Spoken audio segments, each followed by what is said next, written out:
So Conjuration is arguably my only gift in this world. The ability to conjure regular Hunt content uploaded straight into your YouTube feed, that is. However, my ability comes with quite the restriction, which is that it requires my targets to press the subscribe button. Then and only then can the full glory of this ability be on display. Hello and welcome to the New World Review, your source for everything anime and manga, and today it would of course be time to continue our journey through the Nen power system of Hunter x Hunter, and today we are focusing purely on the art of conjuration. Now I'm sure you're all sick of me saying this by now, but on the off chance that you are new to the concept of Nen, then I would highly recommend watching this video first, which aims to provide a general breakdown and provides a lot of assumed knowledge for this video. But delving into conjuration, the most basic explanation of this affinity is engaging in the ability to craft physical constructs out of one's aura. And initially this might sound very similar to emission, separating your aura for some purpose, except that conjuration takes this a step further by transforming aura into an object that can exist independently of its user, as well as be seen by non-Nen users. So for example, let's take Razor, an emitter. His most basic use of that affinity would be turning a portion of his aura into a ball. Now if this idea were to be applied to conjuration, then a conjurer would not only be able to devote part of their aura into making the ball, but it would also become, say, a full-on soccer ball, basketball, volleyball, whatever ball type of ball thing the user really wanted, and it would also be visible to non-Nen users. In general anyway. These objects can go on to be hidden by using Een, but that's not what we experience for the most part. So in many ways conjuration is kind of like a mixture between emission and transmutation,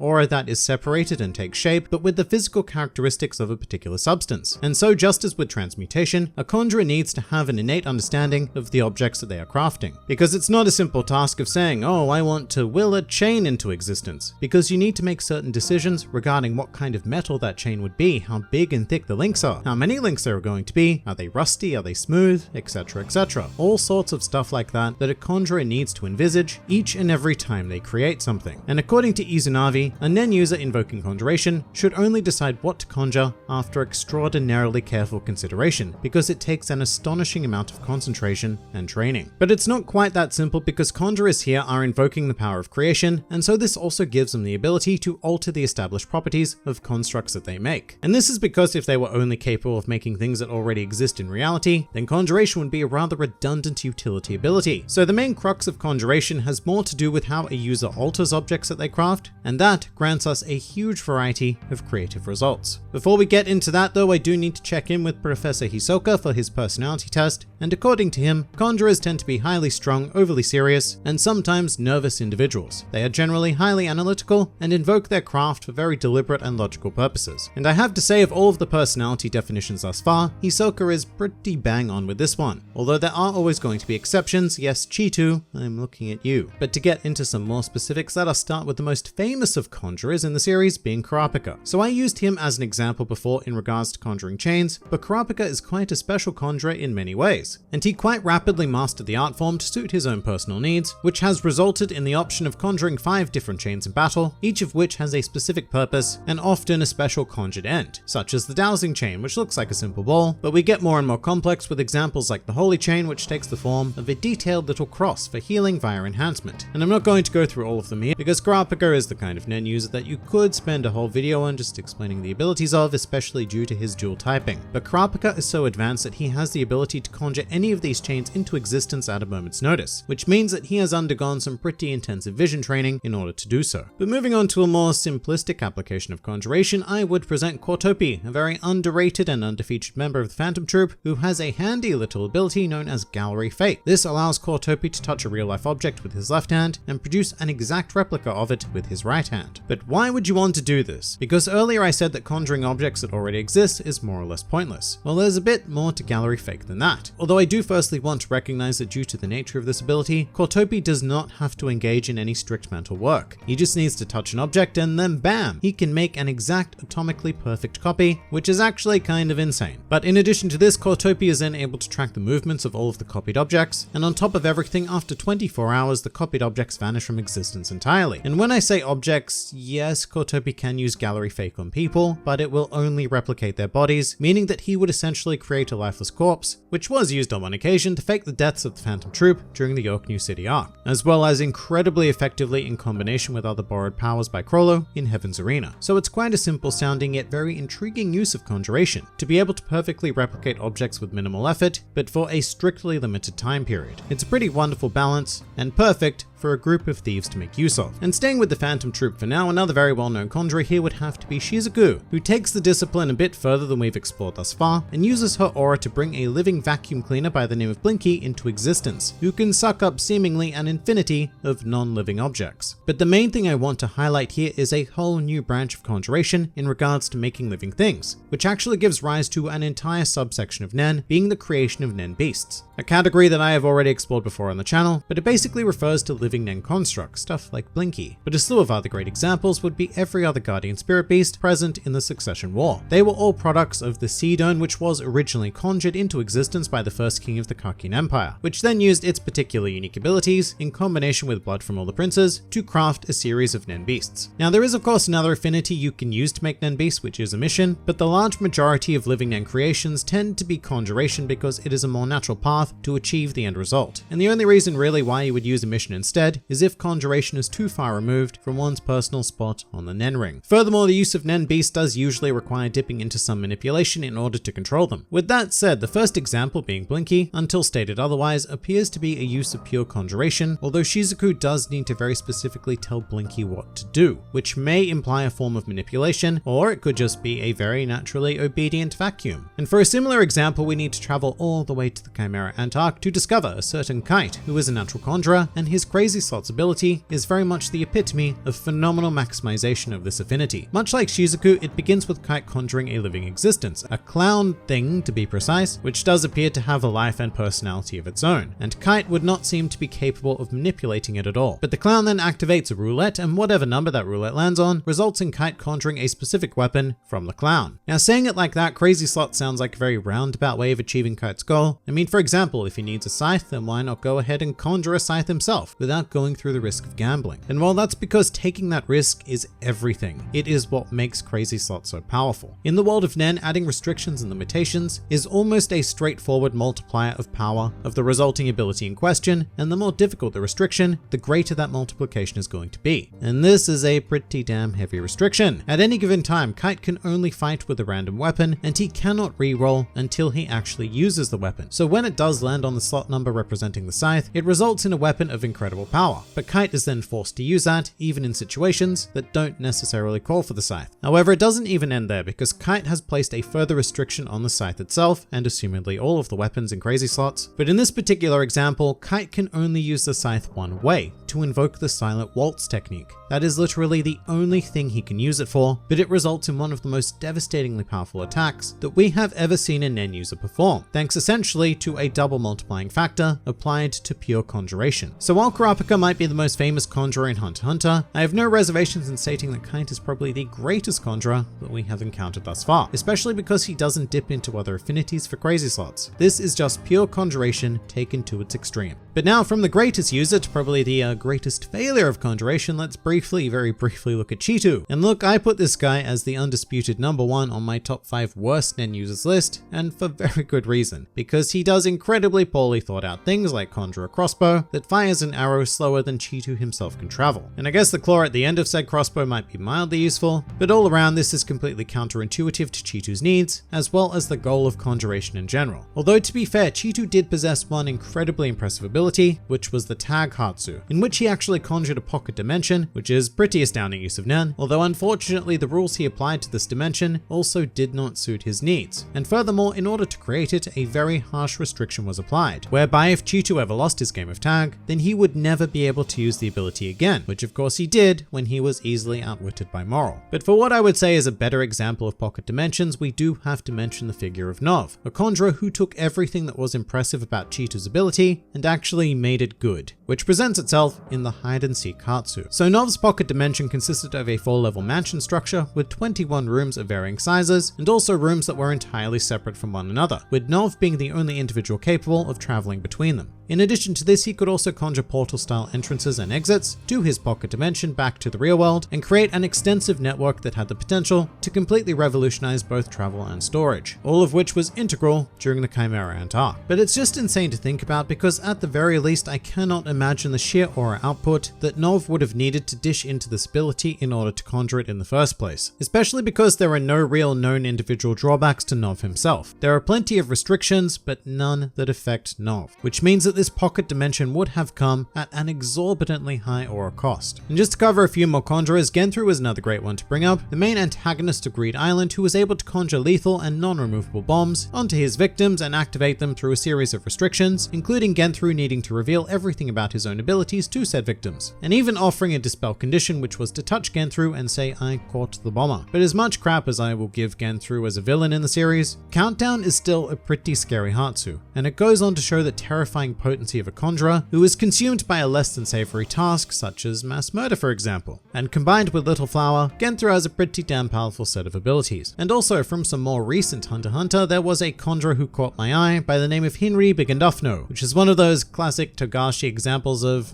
how annoying can I make this name to pronounce? Yeah, Hinri Bigandufno, that'll do. But with that said, he has a really fun conjuration ability known as Biohazard, in which he can turn any device he touches into a living creature, which is a very different exploration of conjuration than we've encountered elsewhere, because usually conjuration creates an object from aura, but this is a more strange application, whereby Hinri is manipulating the structure of an existing object and giving it life through aura. And speaking of manipulation, he can also then go on to issue orders to his living creations, so manipulation is almost certainly involved here as well. But that is a fairly simple breakdown of conjuration. It can be used for really whatever the user wants, so long as their needs require an object or a living thing to fulfill, which in 99% of cases, you can structure abilities to do exactly that. I would also say that conjuration is probably one of the more underrated Nen disciplines, along with manipulation and emission, because they sound really straightforward and like there's not a lot of opportunity for really extensive and creative use, but that could not be further from the truth. But what do you guys think? Please do leave your thoughts in the comments below or even join my Discord server. And if you're keen for some more Hunt x Hunter content, then please do feel free to check out some of my other videos, or even subscribe to the channel for regular Hunt x Hunter glory delivered straight into your YouTube feed. But for now, this has been the New World Review, and I'll see you next time.